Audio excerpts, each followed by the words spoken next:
बिस्मिल्लाहिर्रहमानिर्रहीम। अस्सलाम वालेकुम नादरीन, आप यूट्यूब चैनल देख रहे हैं। मैं इमरान खान हूँ। देखिए, ये तो कंफर्म हो गया नादरीन के पाकिस्तान में जो हुकूमत बनाई जा रही है वो मुस्लिम लीग नून की और MQM की हुकूमत बनाई जा रही है। ये है वफाकी हुकूमत। सिंध जो है वो पीपल्स पार्टी दोबारा लेने में कामयाब हो गई है और पंजाब में बहुत शदीद धांधली के बाद मरीम नवाज़ की हुकूमत बनाई जा रही है, यानी नवाज शरीफ साहब अपनी बेटी को लॉन्च करने में कामयाब हो गए। खैबर पख्तूनख्वा में तमाम तर तरीक़ों के बावजूद पाकिस्तान तहरीक इंसाफ को धांधली के बावजूद भी शिकस्त नहीं हो सकी और वहाँ पे हुकूमत बन रही है तहरीक इंसाफ की। जबकि बलूचिस्तान के अंदर जो हुकूमत बनने जा रही है वो पीपल्स पार्टी की हुकूमत है।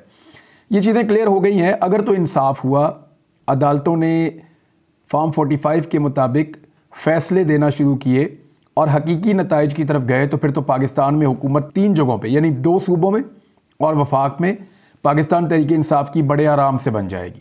यानी पंजाब में हुकूमत बन जाएगी, खैबर पख्तूनख्वा में हुकूमत बन जाएगी और वफाकी हुकूमत पाकिस्तान तहरीक इंसाफ की बन जाएगी और इंडिपेंडेंटली बन जाएगी।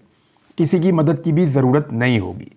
वो लोग जो सख्त नाक़िद हैं पाकिस्तान तहरीक इंसाफ के या शदीद तरीन मुखालिफ हैं इमरान खान के, वो भी ये बात बार बार कहते हैं कि जो कामयाबी है इस वक्त वो इमरान खान साहब को मिली है। और बहुत ज़्यादा भी जब वो मार्जिन क्रिएट करते हैं तब भी वो कहते हैं कि 25 सीटें या 30 सीटें ऐसी हैं जो इमरान खान को मिलनी चाहिए।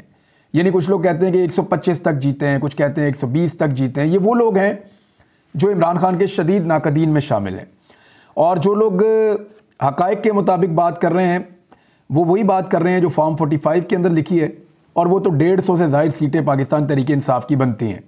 पाकिस्तान तहरीक इंसाफ का जो अपना क्लेम है वो 179 सीट्स का है, जो फॉर्म 45 के मुताबिक पहली रात जिस दिन इलेक्शन हुआ था 8 फरवरी की रात को जो मैंने वीलॉग लेट नाइट किया था उसमें मैंने आपको बताया था कि रात के 11 बज चुके हैं और अब तक के जो नताइज हैं उनके मुताबिक फॉर्म 45 पे जो नताइज आ रहे हैं उनके मुताबिक 179 नशिस्तें पाकिस्तान तहरीक इंसाफ जीत रही है। लेकिन उसके बाद फिर नताइज आने का सिलसिला बंद हो गया और फिर जो कुछ भी हुआ वो आपके सामने है। अगर 10-12 सीटों के ऊपर नीचे हुआ भी हो तो भी 150 से ज़ायद सीटें तो पाकिस्तान तहरीक इंसाफ डेफिनेटली जीत गई थी। अब तहरीक इंसाफ को जो लोग मार्जिन दे रहे हैं या जो लोग इमरान खान के सख्त मुखालिफिन होने के बावजूद कह रहे हैं कि 125 सीटें इमरान खान जीत गए हैं, 120 सीटें इमरान खान या 130 सीटें इमरान खान जीत गए हैं, वो जानबूझकर ऐसा कह रहे हैं क्योंकि इतनी सीटों के साथ अगर मखसूस नशिस्तें मिला भी दी जाएँ तो भी इमरान खान साहब को सादा अक्सरियत नहीं मिलेगी। सादा अक्सरियत तभी मिलेगी जब इमरान खान साहब को धांधली से छीनी गई तमाम नशिस्तें वापस मिल जाएं। वो तो ऐसा होता हुआ फ़िलहाल दिखाई नहीं दे रहा। अब हम बात कर लेते हैं कि जो हुकूमत आ रही है ये कौन लोग हैं और इन्होंने पाकिस्तान के अंदर कितनी मरतबा हुकूमतें की हैं। एक तो जी मुस्लिम लीग नून है, दूसरी पीपल्स पार्टी है और एक MQM है। MQM ने पाकिस्तान में हमेशा हुकूमत की है। ये पाकिस्तान तहरीक इंसाफ का भी हिस्सा रहे हैं हुकूमत का, ये नून लीग की हुकूमतों का हिस्सा रहे हैं, ये पीपल्स पार्टी की हुकूमतों का हिस्सा रहे हैं। तो MQM तो हमेशा हुकूमत में रही है। मुस्लिम लीग नून के 5 वज़ीर आज़म रह चुके हैं पाकिस्तान में। पंजाब की वज़ारत आला जो है वो हमेशा से इनके पास रही है, सवाए इमरान खान साहब के दौरे हुकूमत के 3-3.5 साल छोड़कर। हमेशा से ये पंजाब के ऊपर विराजमान रहे हैं। एक तो मुस्लिम लीग नून 5 मरतबा वज़ीर आज़म और पंजाब पे हमेशा से कंट्रोल। दूसरी पाकिस्तान पीपल्स पार्टी 4 वज़ीर आज़म इनके बन चुके हैं और सिंध के ऊपर मुकम्मल कंट्रोल इनके पास है बड़े लंबे अरसे से। तीसरा जो था वो डिक्टेटर्स थे। यानी अगर आप देखें तो लास्ट आपके डिक्टेटर गए हैं परवेज़ मुशर्रफ, उनसे पहले जो एक डिक्टेटर था वो जनरल ज़िया-उल हक और फिर पीछे 2 डिक्टेटर्स और थे। तो इस तरह अगर आप पाकिस्तान का जो टाइम ड्यूरेशन है उसको तकसीम करें तो ये 2 पॉलिटिकल पार्टीज़ और एक डिक्टेटर्स, इनके दरमियान में पिछले 50 साल जो है वो पाकिस्तान के ज़्यादातर तकसीम हो जाते हैं। पिछले जो 50-55 साल हैं उनके अंदर यही 3 लोगों ने हुकूमत की, या नून लीग ने की, या पीपल्स पार्टी ने की, या डिक्टेटर्स ने की। अब आ जाए पाकिस्तान तहरीक इंसाफ। पाकिस्तान तहरीक इंसाफ ने जो हुकूमत की है वो लगभग 3.5 साल की है और इसमें से 1.5-2 साल जो हैं वो कोरोना वायरस खा गया। लेकिन इसके बावजूद जो 2 साल हैं वहाँ लगातार तरक्की की शरह पाकिस्तान 6% के करीब करता रहा, जो पाकिस्तान का एक रिकॉर्ड है। यानी जो माशी अदादोशुमार हैं वो आलमी इदारों और सरकारी अदादोशुमार के मुताबिक इमरान खान के दौरे हुकूमत में बाकी अदवार से बहुत बेहतर रहे। और अब तो जो PDM के साथ लोग मौजूद थे या अब भी उनके साथ मौजूद हैं वो भी इस बात को एडमिट कर रहे हैं तस्लीम कर रहे हैं कि इमरान खान के दौरे हुकूमत में ना तो मुल्क डिफ़ॉल्ट हो रहा था और ना ही मईशत तबाह हो रही थी, बल्कि उसके बाद जो अदम इस्तेहकाम पैदा हुआ इमरान खान की हुकूमत ख़त्म होने के बाद, उसके नतीजे में मुल्क जो है उसकी मईशत गिरावट का शिकार हुई और उसका इम्पैक्ट आम आदमी के ऊपर ये पड़ा कि बहुत बड़े पैमाने पर महंगाई ने अवाम की कमर तोड़ दी। आज नाज़रीन, पाकिस्तान जहाँ भी खड़ा है उसके लिए आपको अपने आप से एक सवाल पूछना है कि क्या उसके लिए ये पिछली जो हुकूमत पाकिस्तान तहरीक-ए-इंसाफ की गुजरी है 3.5 साल की, जिसमें कोरोना वायरस भी था और मईशत की सूरत हाल आप खुद जानते हैं कैसी थी, क्या ये 3.5 साल जिम्मेदार हैं पाकिस्तान के इस हालत में पहुंचने के लिए, या वो लोग जो पिछले 50-60 साल से इस मुल्क के हुक्मरान चले आ रहे हैं? इसमें दो बड़ी सियासी जमातें और एक डिक्टेटर्स का मैंने आपको बता दिया है। अब इस वक्त जिन मसाइल का सामना करना पड़ेगा आने वाले हुक्मरानों को, ज़रा उन मसाइल को हम देख लेते हैं कि वो कौन से मसाइल हैं जिनका इन्हें सामना करना पड़ेगा। यानी पीडीएम की हुकूमत है, एक तरह से ये पहले भी आ चुकी है, ये बाजू आजमाए हुए हैं, इन्होंने पाकिस्तान में किस तरह की हुक्मरानी की है वो भी हमारे सामने है। वही शहबाज शरीफ हैं, वही बिलावल हैं, वही MQM है और वही सारा रंग होगा, उसी तरह वज़ीर बनेंगे, उसी तरह जो है वो बंदरबांट होगी और उसी अंदाज में ये मुल्क चलाएंगे। फ़र्क ये होगा कि पंजाब को पहले शहबाज शरीफ के बेटे चला रहे थे, अब नवाज शरीफ की बेटी चलाएंगी। जो बड़े बड़े इनके लिए चैलेंजेस हैं आने वाली हुकूमत के लिए, उनका मैं तस्करा करता हूं, फिर उनमें से एक के ऊपर आज हम बात करेंगे और बाकियों के ऊपर हम आने वाले वक्त में बात करते रहेंगे। एक तो ये है कि इस हुकूमत की इखलाकी हैसियत क्या होगी। यानी ये इलेक्शन हारे हुए हैं, अवाम ने इनको वोट नहीं डाला, वोट किसी और को डाला, हुकूमत किसी और की बन गई है, तो इखलाकी जवाज़ हुकूमत करने का क्या है, ये प्रॉब्लम इनको रहेगा जब तक ये इक़्तिदार में रहेंगे। दूसरा, कानूनी हैसियत, क्योंकि अदालत के अंदर ये सारे मामला गए हैं, अब कहीं ना कहीं तो इंसाफ होगा ना। ऐसा तो नहीं हो सकता कि तमाम जजेस जो हैं वो खामोशी इख्तियार कर लें। तो जहाँ जहाँ पर इंसाफ होगा वहाँ पे पाकिस्तान तहरीक-ए-इंसाफ को सीटें वापस मिलेंगी। ये एक बड़ा चैलेंज है जो रहेगा। सियासी इस्तेहकाम क्या ये पैदा कर पाएंगे? देखिए, सियासी इस्तेहकाम तब पैदा होता है जब लोग हुकूमत बनाएं। जब हुकूमत लोगों की मंशा और मर्जी के खिलाफ बनी तो सियासी इस्तेहकाम कैसे पैदा होगा? ये आलमी इदारे भी बार बार कह रहे हैं कि मुल्क में सियासी इस्तेहकाम एक ख्वाब बन जाएगा मौजूदा इंतखाबात की सूरत हाल के बाद। जो बेचैनी अवाम के अंदर है, जो अवाम के अंदर अदम एतमाद है, क्या उसका खात्मा हो पाएगा? ये एक बहुत बड़ा चैलेंज है इस हुकूमत के लिए। लॉ एंड ऑर्डर, दहशतगर्दी के बढ़ते हुए वाक़यात और जिस किस्म की सूरत हाल पाकिस्तान में लॉ एंड ऑर्डर की है, क्या उसको ये निपटा पाएंगे, ठीक कर पाएंगे? एक बड़ा चैलेंज है और सूबाई हुकूमतों के लिए ज़्यादा बड़ा चैलेंज है। पाकिस्तान ने बहुत मुश्किल हालात देखे हैं और उनमें से पाकिस्तान निकला है और अभी फिर ये चैलेंज हमारे सर पर खड़ा है। ये एक बड़ा चैलेंज होगा। महंगाई और सब्सिडीज़ का मामला, पाकिस्तानियों को जो है वो सब्सिडीज़ की ज़रूरत है, गरीब आवाम को, कमज़ोर तबकात को, लेकिन IMF के प्रोग्राम्स इसकी इजाज़त नहीं देते और महंगाई जो है वो बढ़ती चली जा रही है। इस पर आप बात कर लेते हैं कि मईशत की बहाली कैसे हो सकती है पाकिस्तान के अंदर। पाकिस्तान की हुकूमत को जो सबसे बड़ा चैलेंज है वो मईशत की बहाली का है और इसमें जो सबसे बड़ा चैलेंज है वो ये है कि कर्ज़ों की अदायगी, यानी पाकिस्तान ने कर्ज़े वापस कैसे करने हैं, ये है सबसे बड़ा सवाल।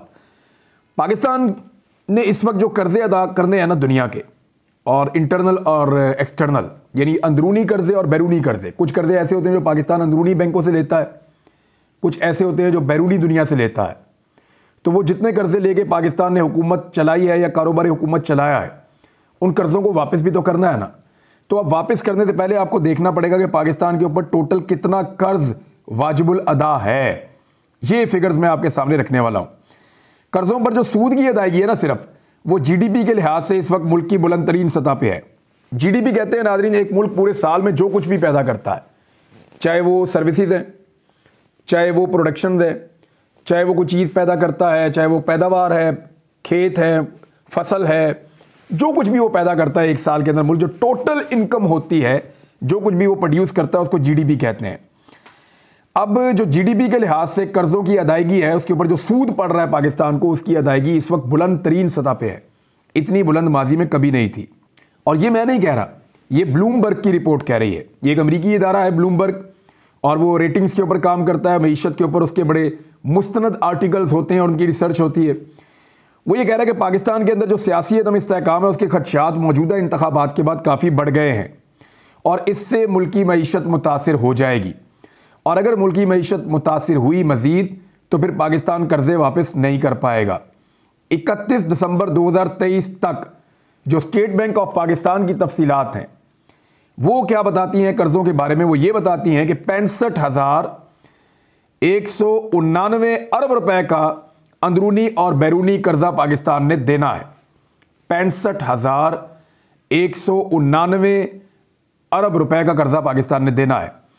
गुज़िश्ता जो साल गुजरा है पाकिस्तान का, इसमें जो पाकिस्तान ने कर्ज हासिल किया है वो 14,000 अरब रुपए का है। यह 27% बनता है टोटल कर्ज का। यानी एक साल के अंदर पाकिस्तान ने जो कर्ज हासिल किया वो 14,000 अरब रुपए है। ये 2023 की मैं आपको बात बता रहा हूं, ब्लूमबर्ग की रिपोर्ट है। पाकिस्तान का जो अंदरूनी कर्जा है, जो अंदरूनी बैंकों से हमने लिया हुआ है, पाकिस्तान की इंटरनली जो सिस्टम है उसमें से जो पैसा हमने निकाला हुआ है, अंदरूनी कर्जा 42,588 अरब रुपए है। 42,588 अरब रुपए है। और बैरूनी कर्जा 22,601 अरब रुपए है। अगर डॉलरों में आप इसको देखें तो पाकिस्तान के ऊपर जो टोटल कर्जा बनता है वो 131 अरब डॉलर्स बनता है। आपको याद है 1 अरब डॉलर के लिए, 2 अरब डॉलर के लिए पाकिस्तान कैसे कैसे पाकिस्तान जो है वो कोशिशें करता रहा है। सऊदी अरब की, यूएई की, जो आलमी सतह पे कमर्शियल बैंक्स हैं उनकी, चाइना की, अमेरिका की, हमें कितने पापड़ बेलने पड़ते हैं 1 से 1.5 अरब, 2 अरब, 3 अरब तक जाने के लिए। इतना कर्जा हासिल करने के लिए हमें कितने पापड़ बेलने पड़ते हैं। तो टोटल कर्जा जो पाकिस्तान का पूरा हुजम है वो डॉलरों के अंदर 131 अरब डॉलर्स है। पाकिस्तान को 30 जून 2024 तक 10 अरब डॉलर का कर्जा वापस करना है। अब आप फर्ज कर लीजिए कि इसमें आधा पैसा रूल ओवर हो जाए, यानी आधा तो फिर भी आपको वापस करना पड़ेगा। तो 5 अरब डॉलर तो पाकिस्तान को डेफिनेटली वापस करना पड़ेगा जून 2024 के इख्तिताम तक, यानी जून के आखिर तक इस साल 5 अरब डॉलर कम से कम पाकिस्तान को वापस करना पड़ेगा, वरना पाकिस्तान को 10 अरब डॉलर वापस करने हैं। 5 अरब डॉलर का आप अंदाजा कर लीजिए अगर वो रोल ओवर हो जाए तो। अब आप आ जाए पाकिस्तान ये पैसा वापस कहां से करेगा। हमारे पास जो स्टेट बैंक के पास टोटल ज़खायर मौजूद है वो 8 अरब डॉलर्स के हैं। 8 अरब डॉलर्स के, ये कुछ भी नहीं है, कुछ भी नहीं है। आपको मैं डाटा निकाल के बताऊंगा कि इस वक्त बांग्लादेश कहाँ खड़ा है, इंडिया कहाँ खड़ा है, हमारे आसपास के जितने ममालिक हैं वो कहाँ खड़े हैं और पाकिस्तान कहाँ खड़ा है। 8 अरब डॉलर के टोटल हमारे पास ज़र मुबादला के ज़खायर हैं पाकिस्तान में। ये बहुत कम पैसा है। 5 अरब डॉलर अगर आप दे भी देंगे कर्जे की वापसी, फिर आप टैक्स कलेक्शन भी करते रहेंगे, तो दरामदार जो चीज़ें पाकिस्तान बाहर से मंगवाता है, पाकिस्तान का इन्हिसार दुनिया भर से चीज़ें मंगाने के ऊपर है, तो जो चीज़ें हम बाहर से मंगाते हैं उनका पैसा भी तो देना है, तो उसके लिए भी आपको अदायगियाँ करनी होंगी, वो पैसे भी आपको चाहिए। टाटा इंडिया की एक बहुत बड़ी कंपनी है, उसने जो अपना डाटा जारी किया है उस डाटा के मुताबिक जो टाटा कंपनी है उसके जो एसेट्स हैं या टाटा कंपनी की जो इनकम है या जो उनके पास पैसा है वो पाकिस्तान के टोटल जीडीपी से बढ़ गया है। यानी पूरा पाकिस्तान मिलकर, ये 24 करोड़ का मुल्क है, ये सब पाकिस्तान मिलकर इतना नहीं कमा पाता जितनी अकेली टाटा कंपनी जो है वो पैसा प्रोड्यूस कर रही है। ये जी पाकिस्तान की सूरत हाल हो गई है। अब क्या ये सारी सूरत हाल 3-3.5 साल में इमरान खान ने की है, जिसके 2 साल कोरोना वायरस खा गया? देखें, अगर जिम्मेदार हैं तो वही लोग हैं ना जो यहां पे हुकूमतों में रहे, या तो वो डिक्टेटर्स हैं जो रहे हुकूमतों में, या फिर वो पॉलिटिकल पार्टीज हैं जो रही हुकूमतों में।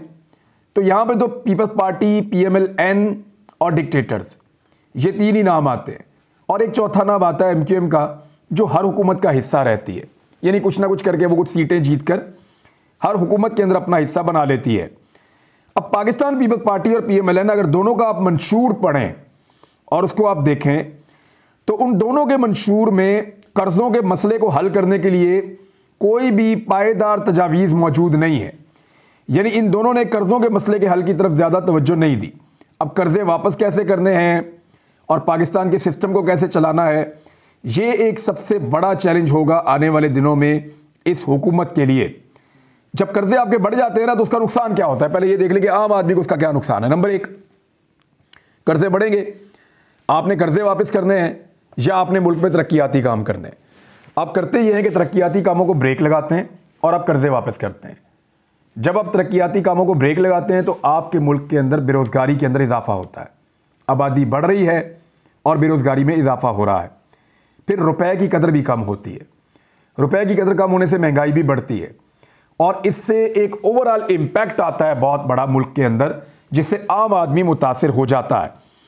देखिए इस वक्त पाकिस्तान में जो महंगाई की शरह है, इमरान खान के दौरे हुकूमत में 12%, 11%, 13% मैक्सिमम महंगाई ये थी और उस वक्त ये समझा जाता था कि महंगाई जो है वो बहुत ज़्यादा उरूज पर है, इसे कम होना चाहिए।